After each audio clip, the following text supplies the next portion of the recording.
bow down our heads and pray po. Father, maraming salamat po sa hapon na binigay mo sa amin, yung mga itawa, ang aming event ngayon.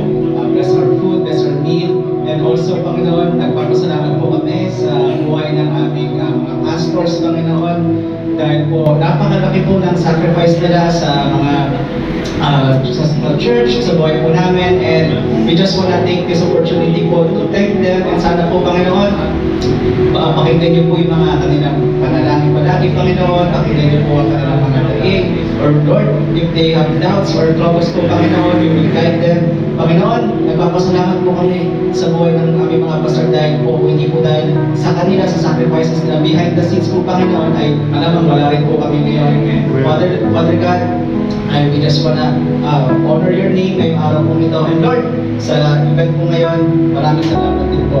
Lord, bless our food, bless our meal, ingatan niyo po palagi, and may we honor you even in small ways, Panginoon. Maraming salamat po. In Jesus' name we pray. Ngayon na ang tamang panahon para ikaw ay magbago. Huwag nang mag-isip dahil maisip ang buhay sa mundo. Huwag mawawalan ng pag-asa, darating din ang biyaya. Ang isipin mo'y may Diyos Ama na laging kasama. Kabigo ay hindi hadlang upang magbago ka. Si Yesu Cristo ay nariyan upang patawarin ka.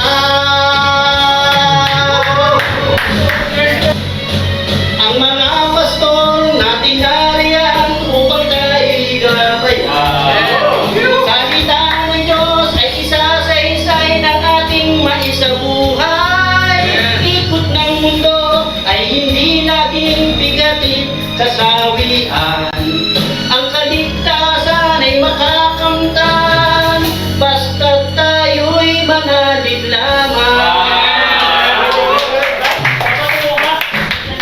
Ngayon na ang tamang panahon para ika'y magproseso, upang sa gayo'y makamtan mo si Jesus sa buhay mo. Ang iiwas pag nagkasala, dapat na magsisi ka. Ikot ng mundo ay hindi laging bigatin kasawian. Ang kaligtasan ay makakamtan basta't tayo'y manalig lamang. Thank you po, thank you. Mula po sa mga katatayan, ang lahat po ng pastors ay itulyokin. Wala na po kayong sasagutin, Pastor. Lahat po ng gusto ko ninyong orderin ay i-order nyo na po ngayon. At baka na po kami. No one will be left behind. No one will be left behind. Maging pangako po natin na wala ditong mapag-iiwanan. Dapat kaya, dapat lagi kayong upgraded. Walang mag-iisa. Pwede i-open nyo yung communication ninyo. Okay? Pag kami kayo, you either message nyo po ako, si Dr. Joel, Sir JD, tatlo bagay ako gusto i-share sa atin. Una, aggressive. Siguro ito yung time na the more we should be aggressive. Kasi yun na, matulad nung lyrics ng kanta niya. Maiksi lang ang buhay. Life is short. That is all because tayo naka-connect tayo, naka-engage tayo with the So, ito lang na yung i-challenge. Go to your next level na Now, I just wanna thank you po sa buhay ng ating mga pastor. Nais ko pong pasalamatan yung mga teachings and guidance na binigay po ninyo sa amin, and some of the topics na tinuturo po ninyo sa pulpit, sometimes ay worth 100 to 200,000 pesos. And a handful lang po yung nagta-take advantage sa church. Ang mga pastor, you're giving it away for free. So, I just wanna say thank you for that matter. Pero at the same time, I just wanna say that in my opinion, I think mas mahirap maging pastor compared sa pagiging negosyante.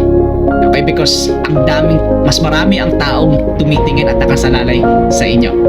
Okay? That's why I do have massive respect to our pastors. pastors. So yun lamang po, may the Lord bless them mightily, their finances, their health, keep them safe, and yeah, that's it. Maraming salamat po sa mga gabay at turo po ninyo. Yun lamang po. Ingat po kayo. Hi vlog, welcome to my guys.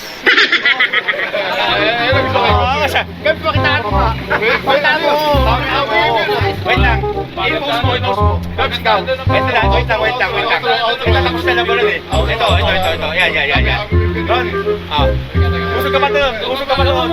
Yan. Yan. Yan o. No, kinaanak mo na mo. Oh, no.